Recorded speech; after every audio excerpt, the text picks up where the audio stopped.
Okay, so today we're diving into something pretty fascinating, a full-on business and financial report on FlyExclusive. They're a big name in private aviation these days. It's a massive document, though. Yeah, it's pretty in-depth. So our aim here, as always, is to pull out the most interesting stuff for you. The stuff that really matters, the surprising bits, without making you go through all those pages of, information overload. We're going to break down how they actually run their business, their financials, the regulations they deal with, and some of the challenges and, of course, the opportunities they're facing. Think of this as your, cheat sheet to understanding what's really going on with Fly Exclusive. Yeah, exactly. This report is like getting a peek behind the curtain, right? Yeah. It gives a really detailed look at the inner workings of the company. What we're going to do is connect the dots, highlight what really stands out, and, maybe even uncover a few surprises along the way. All right, so let's start with the basics. What does Fly Exclusive actually do? What makes them different in this, pretty competitive market? They say their big mission is to be the world's most vertically integrated private aviation company. They focus on quality, convenience, and obviously safety, which is, kind of important when you're flying. That's a bold statement. How are they actually pulling off this vertical integration? Well, their core strategy, at least according to the report, really revolves around this idea of having direct in-house control, like hands-on control, over as much of their operation as possible. They're convinced that having this end-to-end oversight gives them a big edge when it comes to efficiency, being able to adapt quickly to market changes, that sort of thing.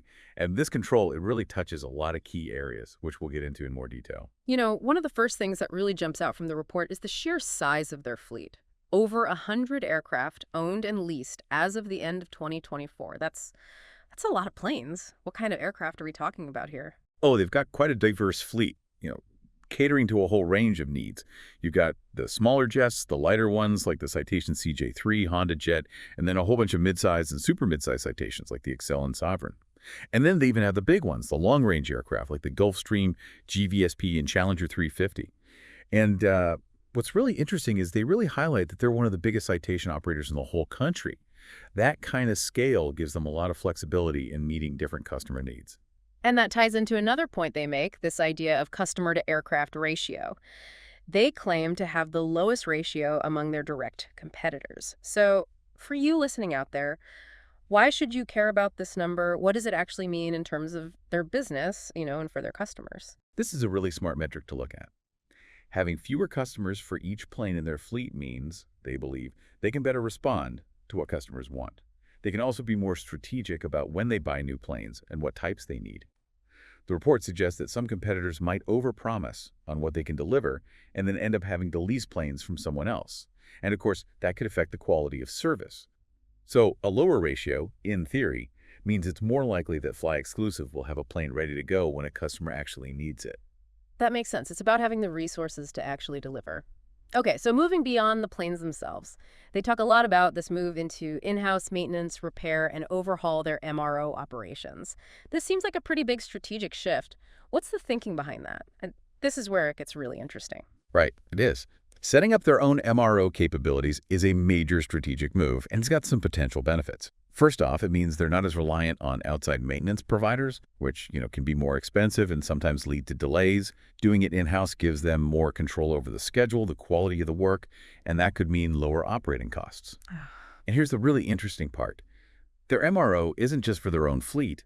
The plan is to offer these services to other operators too, so they're creating a whole new source of revenue. So it's a cost-saving move and a potential moneymaker. So operationally, it seems like they're trying to be more self-sufficient and potentially run things more efficiently. All right, let's talk money. How did they do financially in 2024 compared to 2023? The report shows their revenue went up in 2024. They hit $327.3 million, up from $315.4 million the year before. So that's a positive trend. But what about their expenses? Well, while their revenue climbed, so did their costs. Their cost of revenue went up to $290.2 million in 2024, compared to $264.2 million in 2023. And the report points out that a big reason for this was that they've been investing in modernizing their fleet. This is important. They're spending money to upgrade their planes, which of course means higher costs now, but the goal is to make things more efficient and maybe boost those profit margins down the line. And we see their selling, general, and administrative expenses also increased, going up to $91.3 million in 2024 from $75.4 million the year before. What drove that increase? The report breaks it down, and it looks like the main reasons were higher compensation, wages, and benefits for non-flight employees and their administrative teams.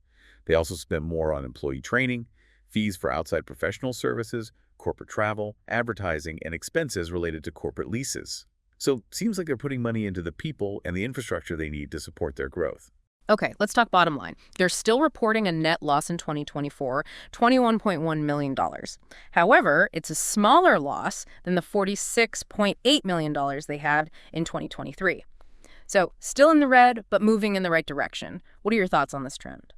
Yeah, the fact that their net loss has shrunk, like significantly, is definitely encouraging. It suggests that their strategy, growing revenue, maybe starting to see some of those efficiency gains, are having a positive impact.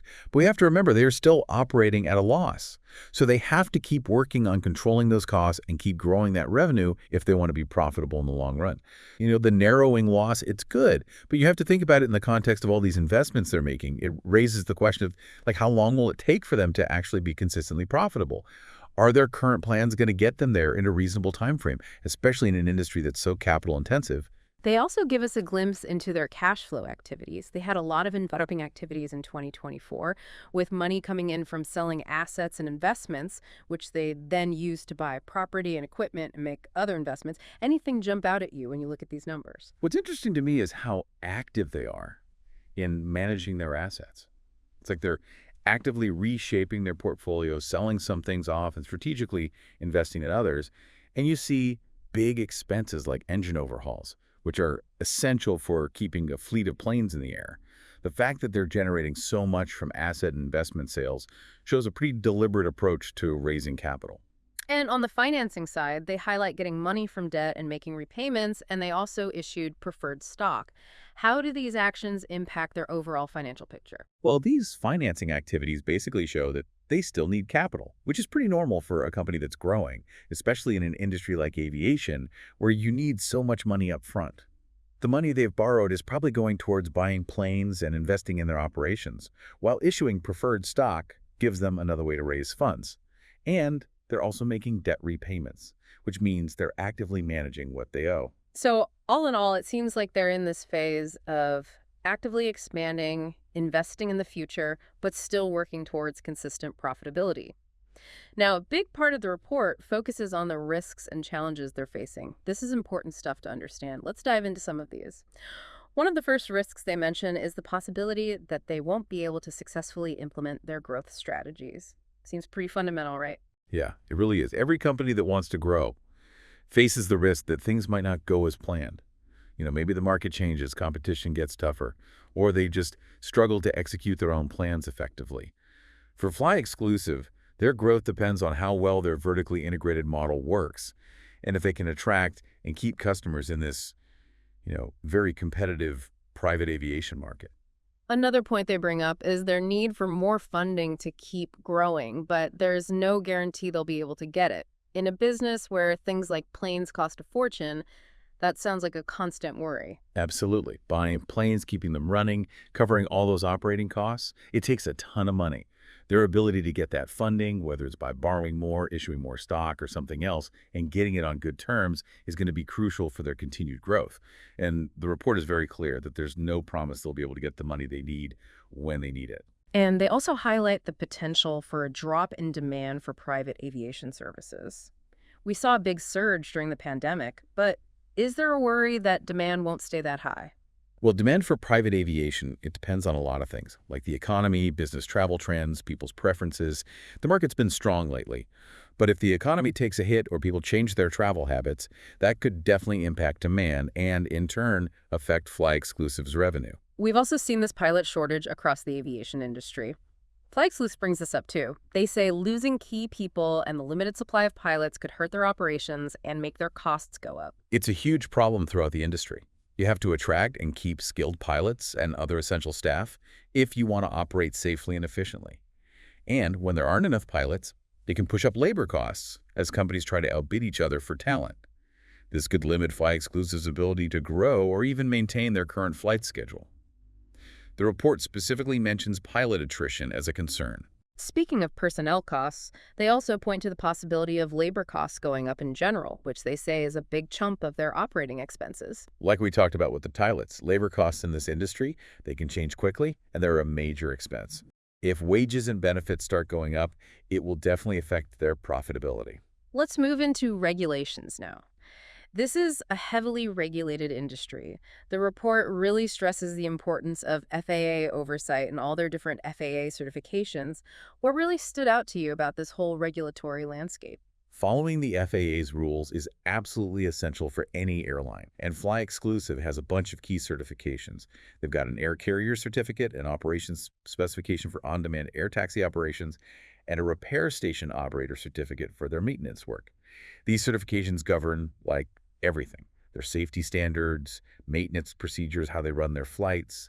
Maintaining these certifications and keeping up with all the FAA's rules, it's fundamental to their business. It's a constant process. And they also mention the impact of FAA airspace restrictions, those temporary flight restrictions, or TFRs. They say that most of them don't have a huge effect, but could those ever become a bigger problem? You're right, TFRs are usually temporary, but especially those put in place after big events, natural disasters, security threats. They can disrupt flight schedules, make things more expensive to operate, or lead to delays. The impact is usually limited, but it's something they have to think about when planning. Another interesting point is the strict rules about U.S. citizen ownership and control in the aviation industry. How does FlyExclusive make sure they're following those? The report outlines specific requirements for who can own their voting stock, the citizenship of their president, a majority of their board members and managing officers, and the overall control of the company. They state that they're currently meeting those requirements, which are absolutely crucial for keeping their operating licenses and certifications from the FAA. Beyond those operational and financial risks, they also touch on risks from potential acquisitions, their reliance on third-party technology, and cybersecurity. These are pretty common concerns for companies these days. Was there anything that really jumped out in how FlyExclusive is approaching these? When it comes to acquisitions, they highlight some pretty standard risks, like, what if the revenue from an acquisition isn't enough to cover the liabilities they take on, or problems integrating the new business? And then there are the potential regulatory hurdles. As for technology, they rely heavily on the internet, mobile services, and cloud computing, which means they're vulnerable to disruptions they can't really control that could affect their customer platform, their ability to manage flights. And then on cybersecurity, they acknowledge the threat of cyber attacks, and they detail their cybersecurity program, which is good. And they have oversight from their audit and risk committee, which shows that they're aware of the issue and taking steps to address it. They also bring up the growing costs of complying with privacy and data protection rules, which is a big concern for any company handling personal information. Absolutely. Keeping up with those regulations can be expensive and time-consuming. It might force them to change how they do business and their systems. And if they don't comply, they could face penalties from government agencies, lawsuits, and damage to their reputation. Let's talk about their debt and the risks related to their financing.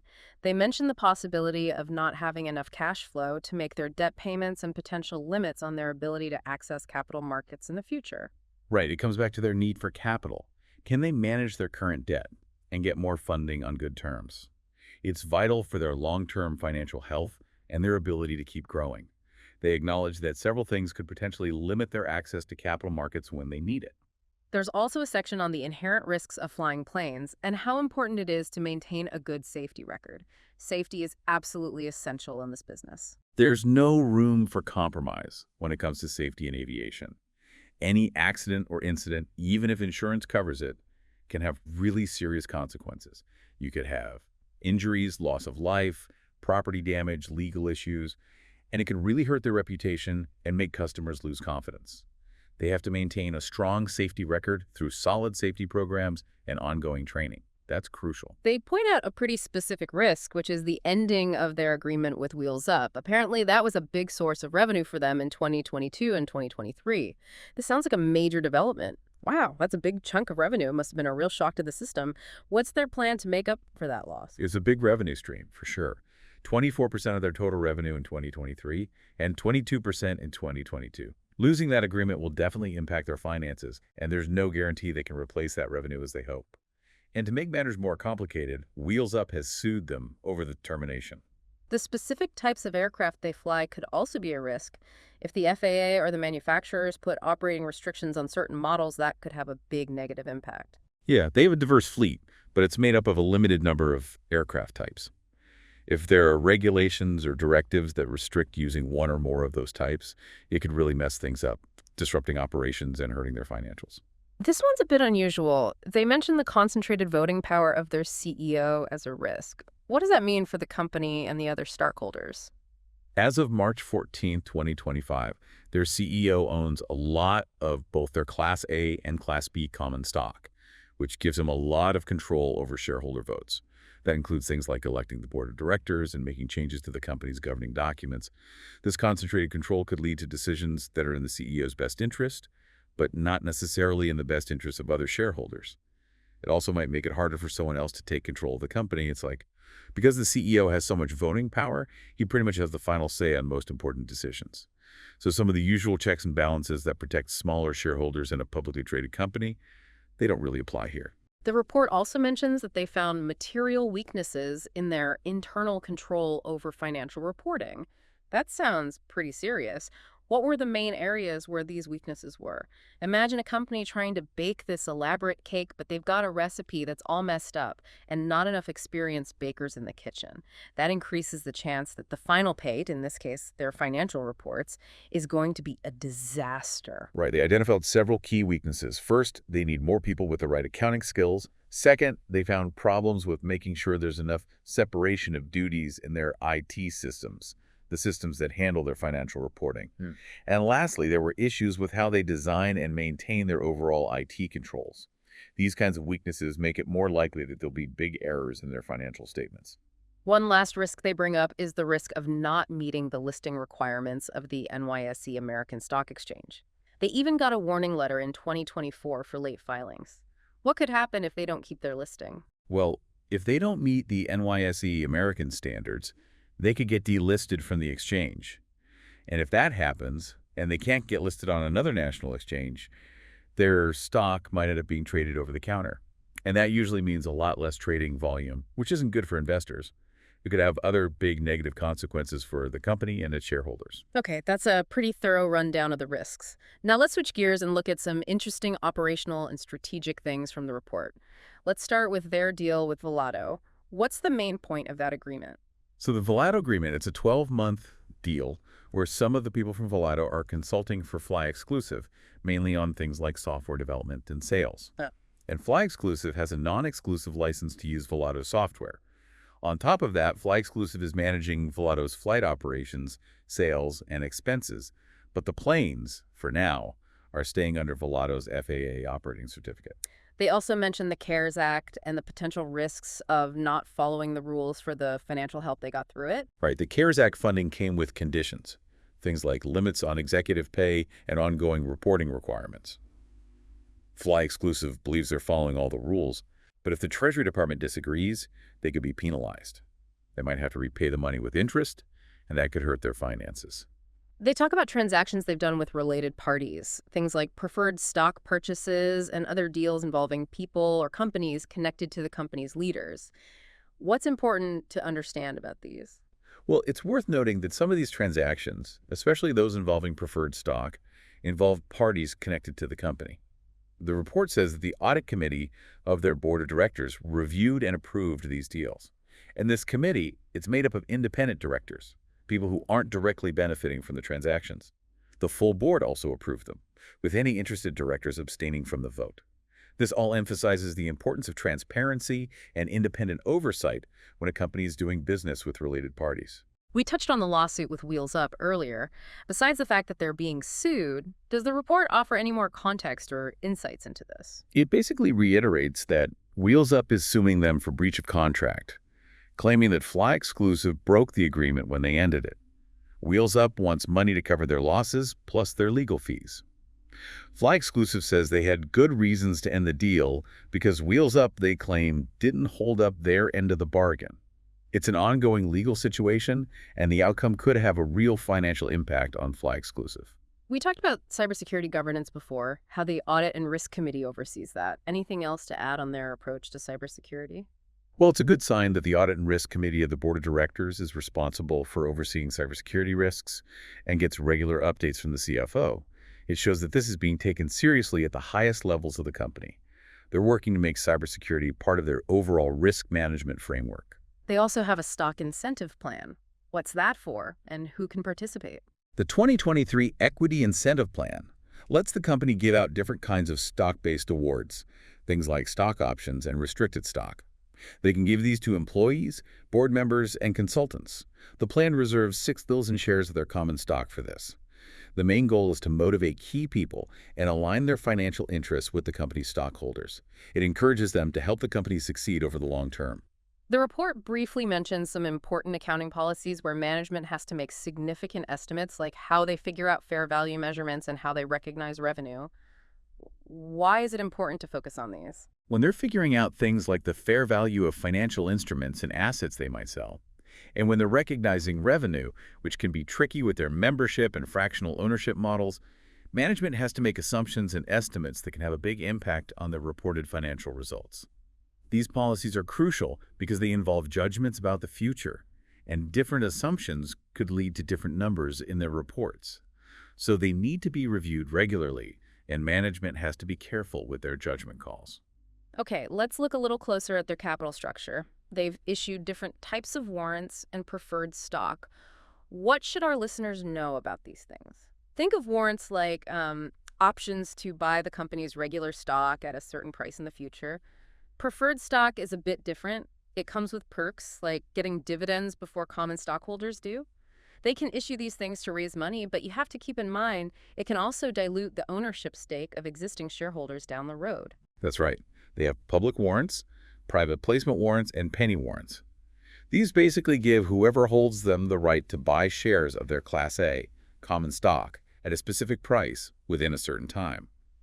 The preferred stock they've issued, specifically the Series A and Series B, have different features, like the company's right to buy back the shares, and, for the Series B, the ability to convert them into common stock under certain conditions.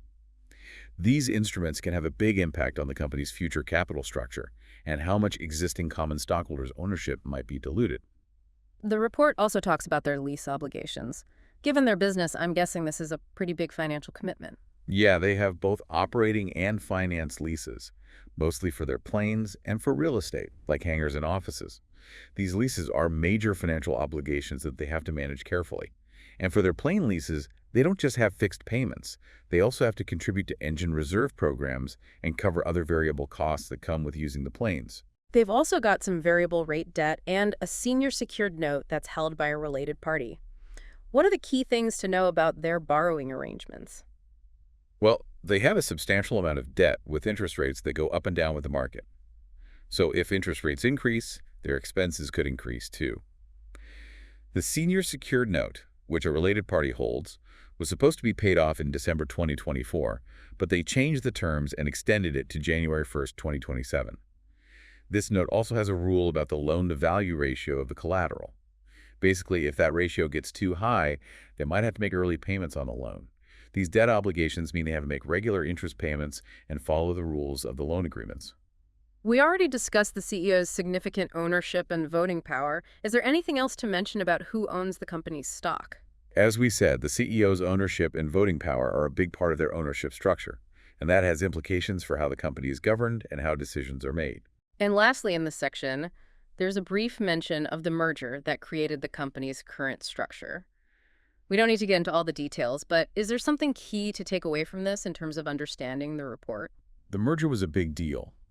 It completely changed their capital structure and their responsibilities as a publicly traded company. Understanding that the current company is the result of this merger gives you important context when you're looking at their financial statements and comparing their performance over time. Okay, let's move on to regulatory compliance and governance. The report highlights their obligation to report to the SEC and follow securities laws. We mentioned they've been late with some filings in the past. What's their status now, and how are they going to make sure they stay compliant going forward? They have to follow all the SEC reporting rules, like any publicly traded company. Being late with their annual and quarterly reports, that was a problem. But they've taken care of that by filing the overdue reports, and they got them in before the deadline set by the NYSE American. They say they're committed to making sure their financial reporting is timely and accurate from now on. We talked about those material weaknesses and their internal controls too. What are they actually doing to fix those problems? They've outlined some specific steps they're taking. They're hiring people with the right skills in accounting and finance, like a director of internal audit, an accounting manager, and SEC reporting specialists. They're also reviewing and improving their processes, policies, and procedures across the board to strengthen their internal controls over financial reporting. The report also covers how their top executives are compensated. What are the main parts of their executive pay packages? Their key executives usually get a base salary, and they have the potential to earn cash bonuses every year based on the company's performance and how well they do individually. They also have severance packages in case their employment ends under certain circumstances. And some executives have received stock options through their equity incentive plan. One last point on governance. They're classified as a controlled company by the NYSE American. What does that mean for their corporate governance practices? So because the CEO has so much voting power, it's like he gets to make all the big decisions. Some of the safeguards that you'd normally see in a publicly traded company, the ones that protect smaller shareholders, they might not apply here. That's right, because one person, their CEO, controls most of the voting power. They're considered a controlled company under the NYSE American's listing rules. This lets them skip some of the corporate governance requirements that normally apply to publicly traded companies. Specifically, they're exempt from the rules about having a majority of independent directors on their board, a fully independent compensation committee, and a fully independent nominating and corporate governance committee. So their Class A common stockholders might not have the same level of protection as stockholders in companies that have to follow all of the NYSE American's corporate governance standards. The last part of the report covers events that have happened since the end of 2024 up to March 2025. What's new since the main financial statements? Two main things have happened. First, they paid off their entire LLC master note by selling some of their investment securities. That's good for their balance sheet because it reduces their debt. Second, they changed the terms of their senior secured note. They pushed the final payment date out to January 1st, 2027, increased the fee associated with the loan, and added a new rule about the loan-to-value ratio. If that ratio gets too high, they might have to make prepayments on the loan. All right, so let's wrap this up. What are the key takeaways for our listeners after this deep dive into FlyExclusive's report? Well, FlyExclusive is a complex and dynamic company. They're clearly growing in the private aviation world. They've got a lot of assets, and their revenue is going up. Their focus on vertical integration and their customer-centric approach, especially that low customer-to-aircraft ratio, seem to be real strengths. But, they're also facing some big risks that come with the territory in this industry, like, will they be able to successfully execute their growth plans? Can they get the funding they need? Can they navigate all the regulations? And can they improve their operational efficiency? Their financials are showing a trend towards smaller losses, but those material weaknesses in their internal controls and the lawsuit with Wheels Up are definitely things to keep an eye on. That's a great summary. And here's a final thought for you to consider. Given how much capital it takes to be in the private aviation business and how much the regulations are always changing, how might FlyExclusive's strategy of keeping tight control in-house and their constant push to upgrade their fleet set them up for long-term stability and, crucially, sustainable profitability? And what unexpected challenges might they run into as they navigate this really fast-paced and competitive market?